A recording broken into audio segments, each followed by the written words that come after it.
But now let's get over to Derek. He's coming to us live from Charlemont in Dublin. He's been attending a team morning to help raise awareness for funds for motor neuron disease. Derek, sorry, over to you.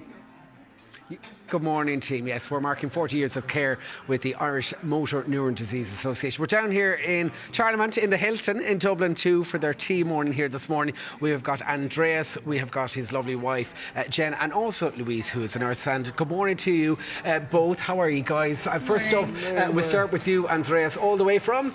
Argentina. What part? From the north, in a place called Misiones. Misiones in El Norte, I know it well. Beautiful part of the world. Now, let's get straight into it. Andreas, tell me a little bit about when you got diagnosed.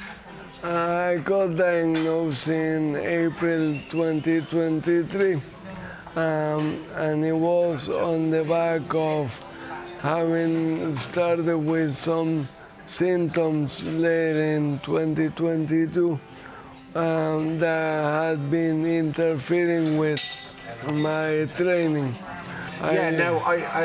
You were telling me you were a very fit man, and you still are.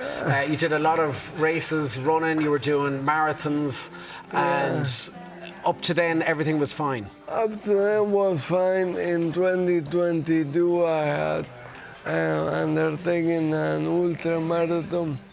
And very close to that, I did a big cycle in the west of Ireland. And I started feeling tiredness. Tiredness, okay.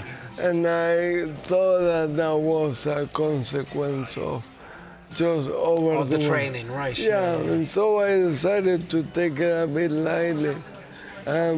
So I didn't do any more ultra marathons. I just did a normal marathon.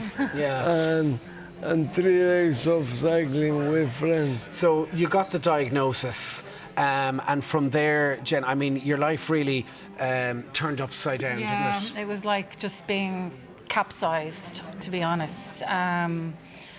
It was devastating, and we have 2 children, 2 boys who were 10 and 14 at the time.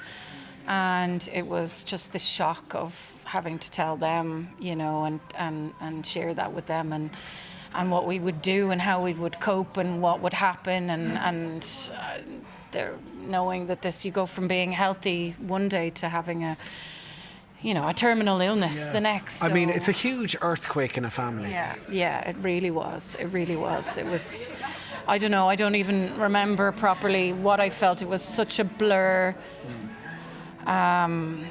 It was just the worst, really, experience. So I couldn't believe it. The which? The unpredictability. The unpredictability, yeah. In terms of your symptoms now, are you still feeling quite tired every day? What are you experiencing at the moment? Nowadays is basically a permanent tiredness. Yeah. The symptoms change over time, and so now I can barely walk, and because my legs will not hold me, my hands are pretty much gone for the day-to-day activities, so I require help to do pretty much anything in the house or out and about.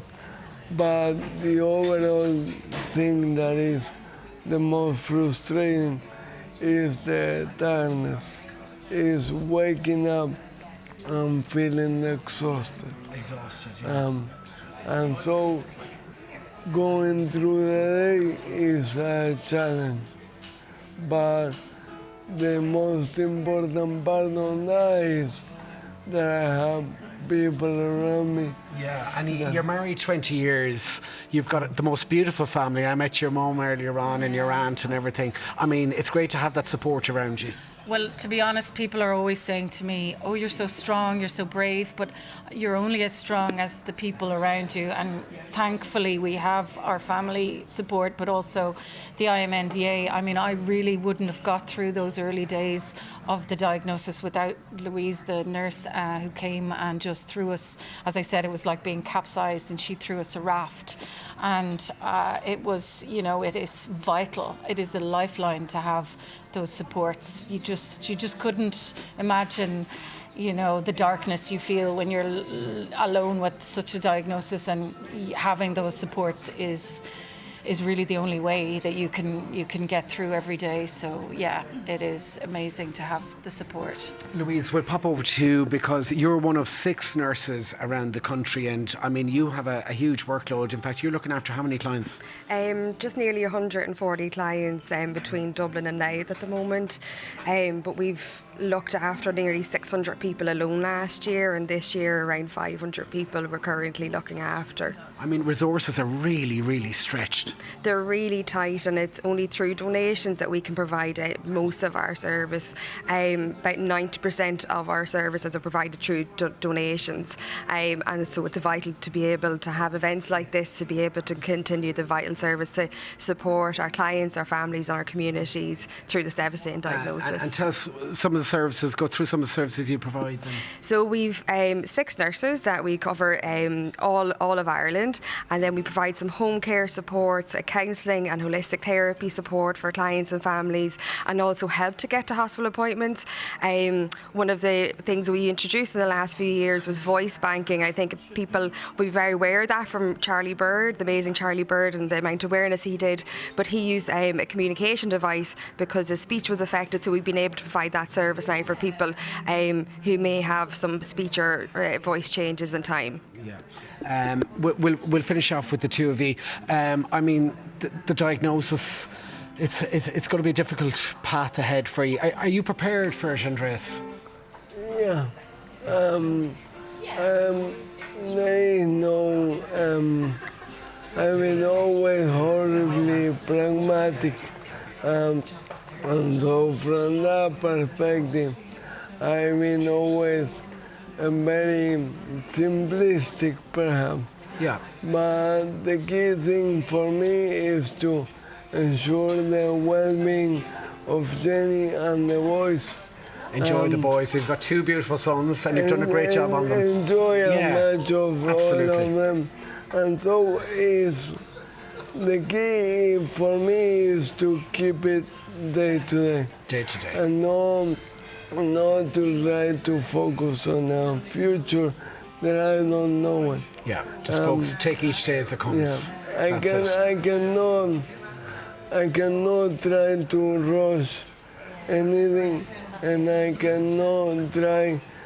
There's no point in dying before you have to die. By the way, before we wrap up, you're nearly 20 years married. Yeah, we've been. You followed him all the way to Argentina. I did. Yeah. It's a long time ago now, but we were young and very adventurous, and we had so much fun. And came back here and got married and had the kids, and we've lived a lot together. We've done a lot of things. We keep them angel. Yeah, it's fantastic. Well, thank you so much for being so open and honest and sharing your story with us here this morning. We really appreciate it. To Andreas, Jen, and of course Louise. Back to you guys in studio. Derek, thank you so much. Derek. That is an incredible story. And Andreas is there wearing a mind over MND. That's what his top says with his wonderful wife, Jenny, there.